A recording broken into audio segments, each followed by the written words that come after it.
आगे बढ़ेंगे। भीलवाड़ा से के जहाजपुर से खबर है। राम रेवाड़ी पर पथराव का ये पूरा मामला है। कस्बे में अभी भी जो स्थिति है वो तनावपूर्ण बनी हुई है। पुलिस ने 9 आरोपियों को डिटेन किया था।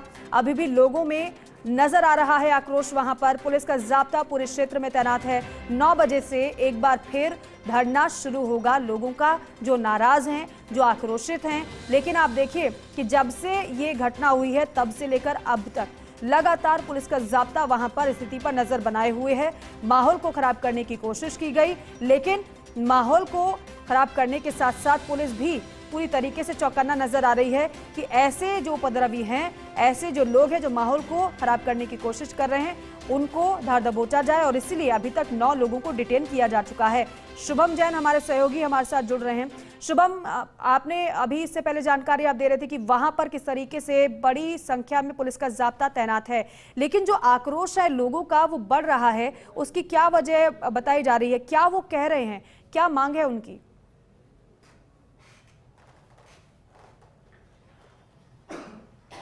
जी बिल्कुल, देखिए जब घटनाक्रम हुआ, पथराव हुआ, उसके बाद से लगातार जो लोगों के थे वो अलग अलग टिप्पणियां सामने आ रही थी। लेकिन जो विधायक थे वो खुद भी मौके पर बैठे और धरने पर बैठ करके उन्होंने मांग यही कि जल्द से जल्द आरोपियों को गिरफ्तार किया जाए और उनके द्वारा इस तरीके की घटनाएं जो बार बार अंजाम दी जाती हैं उनको किसी तरीके से नियंत्रण पाने के लिए उन पर सख्त से सख्त कार्रवाई की जाए। लेकिन आरोपी जो है वो अभी तक पूरी तरीके से पुलिस के हिरासत में नहीं है, पुलिस के कब्जे में नहीं है। हालांकि 9 लोगों को पुलिस ने डिटेन किया है, ऐसा एसपी का कहना है। लेकिन मैं आपको शहर के हालात दिखा देता हूँ। हम शहर के कस्बे के बाहर की तरफ खड़े हुए हैं। ये जो रास्ता आपको नजर आ रहा है, जहाँ पर टेंट नजर आ रहा है, यही रास्ता है कस्बे के अंदर का, जहाँ पर जामा मस्जिद है और यहीं पर जो है वो पथराव हुआ था। पथराव होने के तुरंत बाद ही भगदड़ मची थी। भगदड़ होने के साथ ही पुलिस मौके पे थी और पुलिस ने पहले ही बताया कि हमने पहले ही स्थान चिन्हित किए गए थे। कई लोगों से बात की गई थी, कई धर्म प्रमुखों से बात की गई थी, उन्होंने बात की गई थी कि शांतिपूर्ण तरीके से सारे काम हो ताकि किसी को भी परेशानी नहीं हो। लेकिन उसके बावजूद जिस तरीके से पथराव हुआ, एक विशेष समुदाय के द्वारा पथराव किया गया, तो उसको लेकर के जो सवाल है वो कहीं ना कहीं खड़े हो जाते हैं। लेकिन पुलिस ने त्वरित कार्रवाई करते हुए जो जाब्ता को डिप्लॉय किया और पूरे कस्बे के साथ साथ पूरे जहाजपुर इलाके के अंदर जो जाब्ता को तैनात किया गया और किसी भी तरीके की जो अनहोनी घटना है उनको रोकने के प्रयास किए गए। हालांकि पथराव हुआ, पथराव के बाद लोगों में भगदड़ मची और लोगों ने भगदड़ के बाद फिर वापस मौके पर पहुंचे और वहां पर ही हनुमान चालीसा का जाप किया और जाप करने के साथ उधर अपना विरोध दर्ज कराया। हालांकि बाजार जो थे वो तुरंत बंद करा दिया गया और अभी तक जो बाजार है वो पूर्ण रूप से बंद है। लेकिन हो सकता है कि बाजार सुबह खुल जाए, लेकिन अभी तक जो लोग हैं वो इकट्ठा हो रहे हैं। बाजारों में किसी तरह की कोई हलचल नजर ज़्यादा आ नहीं रही है। जो कस्बा है उसके अंदर भी सन्नाटा पसरा हुआ है और जो पुलिस है, पुलिस का जो जाब्ता है वो अलग अलग पॉइंटों पर तैनात कर दिया गया। करीबन 3 से 4 गाड़ियां भर के जाब्ता जो है पूरी रात यहाँ पर रहा। अब जो जाब्ता है वो दूसरा वापस आएगा। लेकिन जो अधिकारी हैं वो भी रात भर गश्त पर रहे और लगातार जो स्थिति है उसको लेकर के मॉनिटरिंग चलती रही, चाहे वो एसपी हो, कलेक्टर हो और साथ ही साथ जो यहाँ के अधिकारी, उच्च अधिकारी हैं, उन सभी की मॉनिटरिंग यहाँ पे रही। लेकिन अभी भी जो धरना है वो 9 बजे शुरू किया जाएगा। आप देख सकते हैं अग्निशमन की जो वाहन है वो भी यहाँ पे तैनात किए गए थे, वो वापस आ चुके हैं। किसी तरीके का कोई न्यूसेंस ना हो उसका ध्यान रखा जा रहा है, क्योंकि जो पब्लिक है वो भी अभी आक्रोशित है। उनकी मांग यही है कि जितने भी आरोपी थे, जितने भी लोग इसके अंदर पत्थरबाजी के अंदर शामिल थे, उन सभी को पकड़ा जाए, उन सभी को कड़ी से कड़ी सजा देने की बात की जाए। हालांकि नगर पालिका के द्वारा जो जामा मस्जिद है और उसके अलावा एक और अन्य मस्जिद है, उन दोनों मस्जिदों को लेकर के दस्तावेज जो है वो जांचने की बात कही। उन्होंने 24 घंटे का समय दिया था कि 24 घंटे के अंदर जो उनको पट्टा है उनका या फिर जो भी उनको बनावट के लिए जो आदेश थे वो उसकी कॉपी दी जाए, उसके कागज पेश किए जाए। अगर उनके अंदर कोई कमी पाई जाती है तो हो सकता है कि उस पर जो नगर पालिका है वो अपनी कार्रवाई को अमल में लाए। लेकिन जो स्थिति है वो स्थिति को सुधारने के प्रयास किए जा रहे हैं और हर संभव पुलिस का प्रयास। शुभम एक बात और समझाएगा कि 9 बजे क्योंकि एक बार फिर से लोगों की तरफ से धरना दिया जाएगा, उन लोगों को क्या समझाने के लिए प्रशासन की कोई कोशिश नजर आ रही है कि वो धरने से पहले ही मान जाएं, धरना नहीं दें? और ये बताया जाए कि पुलिस कार्रवाई कर रही है, 9 लोगों को डिटेन किया जा चुका है, आगे भी कार्रवाई होती रहेगी?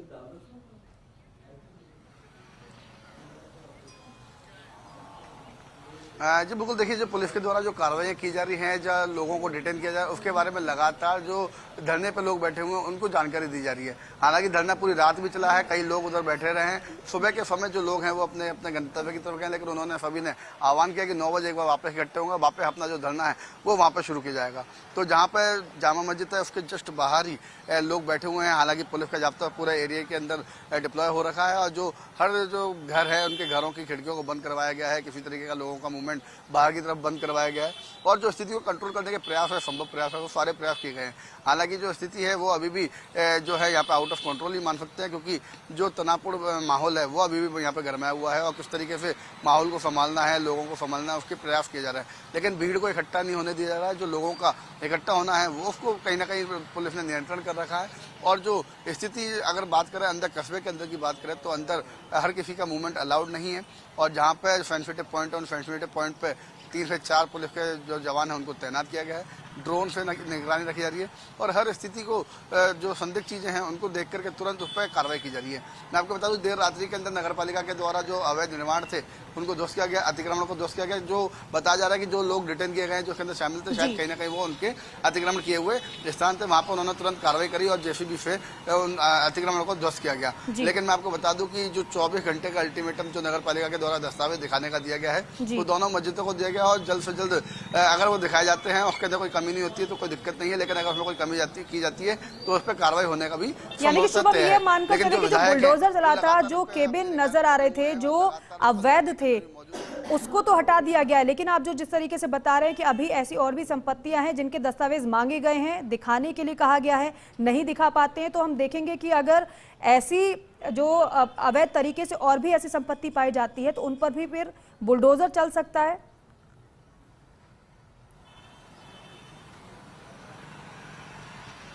जी बिल्कुल, देखिए मैं आपको बता दूं कि जो अवैध अतिक्रमण था उस पर तो पालिका ने बुलडोजर चला करके उसको ध्वस्त कर दिया ताकि जो लोगों का आक्रोश था वो कहीं ना कहीं कम हो, क्योंकि वो अतिक्रमण बताया यही जा रहा है कि जो पथराव के अंदर शामिल लोग थे कहीं ना कहीं उनके जो अतिक्रमण थे उनको ध्वस्त किया गया है। हालांकि जो भी सेंसिटिव पॉइंट है उनको लेकर के नोटिस जारी किए गए थे, जो अन्य संस्थान हैं, अन्य जो प्रॉपर्टी हैं उनको लेकर के भी उनके दस्तावेज मांगने के लिए 24 घंटे का अल्टीमेटम उन्होंने दिया था और एक पत्र जारी करके वो दस्तावेज मांगे गए थे। अगर उनके दस्तावेजों में कोई कमी होती है तो जो कार्रवाई की जाना उचित है वो कार्रवाई की जाएगी। हालांकि बुलडोजर चलेगा नहीं चलेगा वो बात की बात है, लेकिन नगर पालिका जो है उस पर उचित कार्रवाई करेगा। उचित कार्रवाई करने के साथ ही जो व्यवस्था है उनको कंट्रोल किया जाएगा। उन कंट्रोल करने के साथ जो भी स्थिति है उसको लेकर के जो तमाम चीज़ें हैं यहाँ पे जाप्ता है, चाहे अन्य जो अग्निशमन की गाड़ियाँ हैं उनको तैनात कर दिया गया है, जो पुलिस का जाप्ता है उसको संपूर्ण रूप से यहाँ पर लगा दिया गया है और जो उच्च स्तर के अधिकारी हैं वो मॉनिटरिंग खुद कर रहे हैं, चाहे एसडीएम हो चाहे यहाँ के उपाधीक्षक हो, वो खुद राउंड लगा करके बार बार गश्त कर रहे हैं और जाप्ते के साथ बातचीत कर रहे हैं और स्थिति का हर आधा एक घंटे के अंदर जायजा लिया जा रहा है कि क्या स्थिति है, माहौल क्या है। लेकिन सुबह 7 बजे तक यहाँ पे लोग बैठे थे, लेकिन अब कुछ देर पहले ही जो लोग हैं वो यहाँ से हटे हैं। अच्छा शुभम, एक बात और, क्योंकि कई बार ऐसी स्थितियों में जो सामाजिक संगठन होते हैं वो महत्वपूर्ण भूमिका निभाते हैं, ऐसे में क्या जो सामाजिक संगठन है जो स्थिति को काबू करने में मदद कर सकते हैं, क्या प्रशासन उनसे भी बातचीत करने की कोशिश कर रहा है?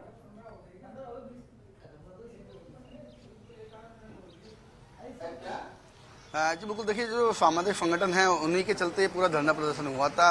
कई सामाजिक संगठनों ने अपना उसमें समर्थन दिया था और जो सांप्रदायिक तनाव था उसको दूर करने के पुलिस ने हर संभव प्रयास किए हैं। समाज के कई प्रतिनिधियों से बात की गई है, जो लोगों को तुरंत डिटेन किया गया उनके बारे में बताया गया कि उन्होंने जो कार्रवाई की है पुलिस ने वो कार्रवाई के बारे में उनको अवगत कराया गया और शाम को नगर पालिका के द्वारा देर रात्रि में 8:30 के बाद जो अतिक्रमण ध्वस्त किए गए उसको भी लेकर के लोगों को बताया गया। लोगों ने उसके बारे में प्रशासन की तारीफ करी, लेकिन लोगों की मांग अभी भी यही है कि इस तरीके की घटनाएं होने का कारण क्या है और इस तरीके की घटनाएं क्यों की जाती है। जब पहले ही बात कर ली गई थी, जब पहले ही मौका नक्शा देख लिया गया था, कहाँ से जुलूस निकलेगा, कहाँ से जो है सेंसिटिव पॉइंट है, तो उन जगहों पर पहले ही पाबंदियां क्यों नहीं की गई। और उसके बावजूद अगर इस तरीके का होने के बाद पथराव हो जाता है तो कहीं ना कहीं प्रशासन का और जो सुरक्षा व्यवस्था है उनका फेल्योर सामने नजर आता है। लेकिन जो व्यवस्था है उनको माकूल करने के लिए, चाक चौबंद करने के लिए तमाम इंतजाम किए गए थे। ड्रोन से निगाहें रखी जा रही थी, निगरानी रखी जा रही थी।